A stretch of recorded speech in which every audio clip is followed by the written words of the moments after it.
नमस्कार दोस्तों, मैं आम आदमी पार्टी का विजय कार्यकारी अध्यक्ष आपके सामने हाजिर हुआ हूँ।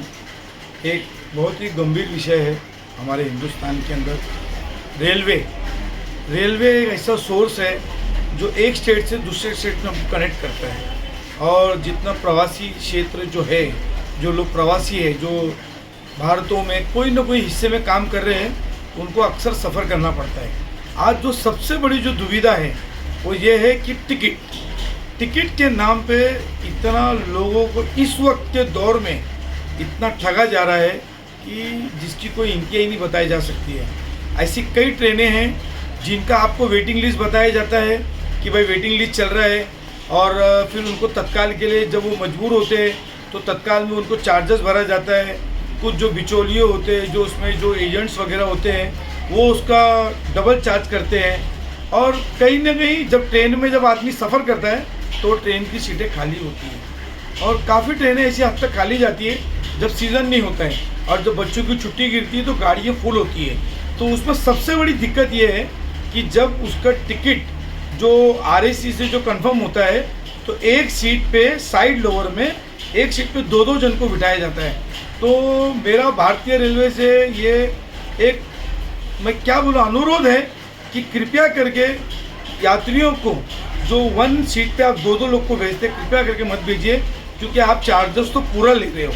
आप चार्जेस जब पूरा ले रहे हो तो फिर एक सीट पे 36 घंटा वो सफ़र करने के लिए उनको क्यों मजबूर किया जा रहा है? या तो ट्रेनों की कोचों की क्षमता बढ़ाई जाए। और हाल ही में अभी हमने देखा है कि जो स्लीपर क्लास के जो डब्बे हैं वो कहीं ना कहीं हद तक सेंट्रल रेलवे ने इसको ख़त्म कर दिया है।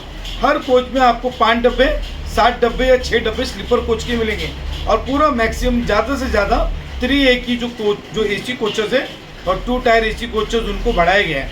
और हाल ही में 3E इकोनॉमी कोच जो अभी लॉन्च किया गया है, जो 100 रुपये सिर्फ टिकट कम होता है 3AC से। तो कहीं ना कहीं मुझे ये ऐसा लग रहा है कि लोगों को मजबूर किया जा रहा है कि स्लीपर में सफ़र ना करें। एक गरीब आदमी जिसकी हैसियत नहीं है वो किस तरीके से सफ़र करेगा? और सबसे बड़ी जो परेशानी जो इस वक्त यात्रियों को जो उठाना पड़ रही है, कहीं ना कहीं मुझे लगता है कि किन्नरों की जो दिक्कत है वो कहीं ना कहीं बढ़ती चली जा रही है। क्योंकि हाल ही में मेरे साथ भी घटना घटी है और मेरे दोस्तों के साथ भी घटना घटी है।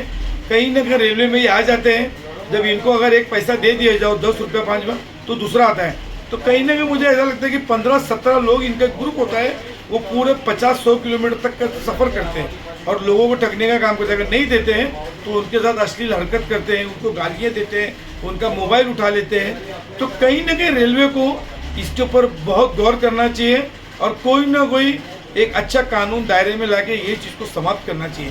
कहीं ना कहीं यात्रियों को अपने आप को महफूज लगना चाहिए कि हम रेलवे में सफ़र कर रहे हैं, हम महफूज हैं। और ख़ास तौर से स्लीपर कोच में और जो ऑर्डिनरी कोच होता है उसी में दिक्कत ज़्यादा पेश आती है, किन्नरों की जो दिक्कत है। और जो 3AC में ये नहीं जाते हैं। तो मेरे रेलवे से काफ़ी मेरी विनती है, और जो हमारे रेलवे मंत्री से भी मेरी विनती है कि जो वेटिंग लिस्ट की जो समस्या जो चल रही है इस पर गौर किया जाए। RAC के ऊपर ये गौर किया जाए, कोचेस को बढ़ाया जाए और किन्नरों की दिक्कत को ख़त्म किया जाए। और कहीं ना कहीं जो खाना है, खाने के ऊपर भी गौर करना चाहिए रेलवे को, क्योंकि वो आदमी 24 घंटा जो सफ़र करता है उसको अपने खान पान के ऊपर रेलवे को ध्यान देना चाहिए। कहीं ना कहीं यात्री को सुविधा पूरी मिलना चाहिए। यही बस मेरा विनती और अनुरोध है हमारे सेंट्रल रेलवे से या पूरे हिंदुस्तान की जो रेलवे जो चल रही है उससे मेरी यही विनती है। धन्यवाद दोस्तों। जय हिंद, जय महाराष्ट्र।